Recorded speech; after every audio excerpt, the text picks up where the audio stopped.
حضرت ابراہیم علیہ السلام نے اللہ تعالیٰ کی بارگاہ میں ایک عرض کی. قرآن فرماتا ہے وَإِذْ قَالَ إِبْرَاهِيمُ رَبِّ أَرِنِي كَيْفَ تُحْيِي الْمَوْتَى. ابراہیم علیہ السلام نے عرض کی کہ اے بار الہ تو مجھے دکھا تو مردوں کو کیسے زندہ کرتا ہے. ایک آدمی ہمارے سامنے فوت ہو جاتا ہے، اس کو ہم دفن کر دیتے ہیں، پھر ہمارا یقین بھی ہے، ہمارا عقیدہ بھی ہے کہ مرنے کے بعد دوبارہ اٹھے گا، اس کے بعد سوال جواب ہوں گے. اب انسان کی جو عقل ہے بظاہر اس پر یہ سوال اٹھتا ہے کیسے اٹھے گا، کیسے وہ زندہ ہوگا. حضرت ابراہیم علیہ السلام نے اللہ کی بارگاہ میں سوال کر دیا، اے میرے پروردگار مجھے بتا کہ کیف تحیی الموتیٰ، تو مردوں کو زندہ کیسے کرتا ہے.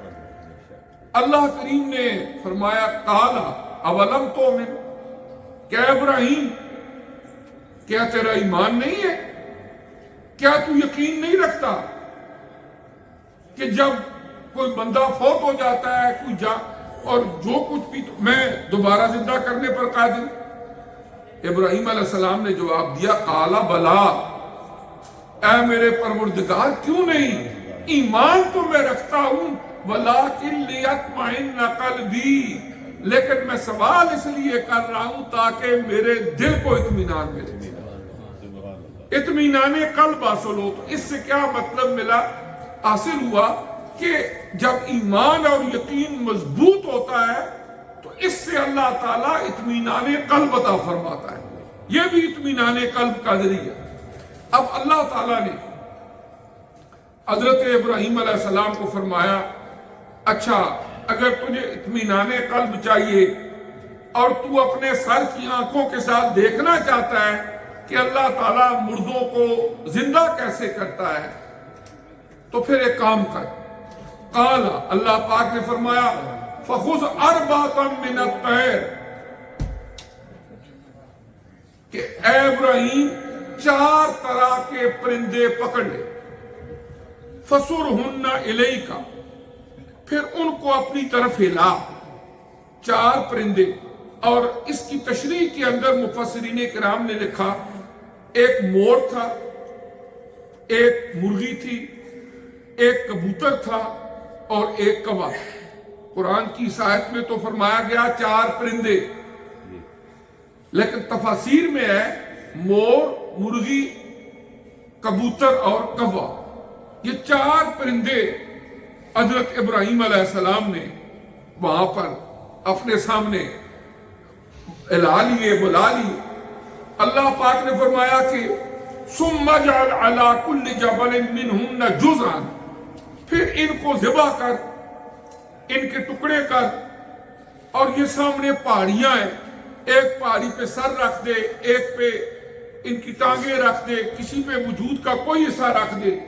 ان سب کو ذبح کر کے ان کے پیس بنا کے اس کے بعد اس پہاڑی کے اوپر علیحدہ علیحدہ کر رکھ دے. حضرت ابراہیم علیہ السلام نے اللہ کے حکم کی تعمیل میں ایسا ہی کیا. انہوں نے ان 4 پرندوں کو ذبح کیا، ان کے وجود کے ٹکڑے کیے، پھر ایک ایک حصہ مختلف پہاڑی کے اوپر، چٹانوں کے اوپر رکھ دیے. اللہ پاک نے فرمایا ثم ادعوهن، پھر اس کے بعد ان کو بلاؤ، مور آ جاؤ، مرغی آ جاؤ، کبوتر آ جاؤ، کوا آ جاؤ.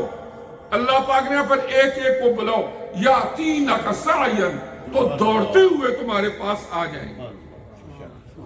جب حضرت ابراہیم علیہ السلام نے یہ سارا کچھ کیا، ٹکڑے ٹکڑے رکھ دیے، اب جب ان کو بلایا تو اللہ تعالیٰ نے ان کے سارے وجود کے ٹکڑے دوبارہ جوڑ دیے، وہ زندہ ہو گئے، اور جس طرح پہلی حالت میں تھے اسی طرح دوڑ کے ابراہیم علیہ السلام کے پاس آ گئے.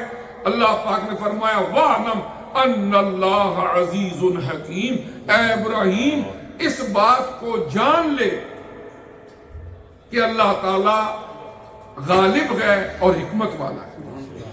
یعنی اس آیہ کریمہ کے اندر بھی حضرت ابراہیم علیہ السلام نے فرمایا قال بلا ولکن لیطمئن قلبی کہ اللہ پاک میرا ایمان تو مضبوط ہے، ایمان تو میرا مضبوط ہے کہ اللہ تعالیٰ مردوں کو زندہ کرنے پر قادر ہے، لیکن جب ذرا اپنی آنکھوں سے دیکھ لوں گا تو میرا یقین مزید مضبوط ہوگا اور اس سے مجھے اطمینان قلب ملے گا۔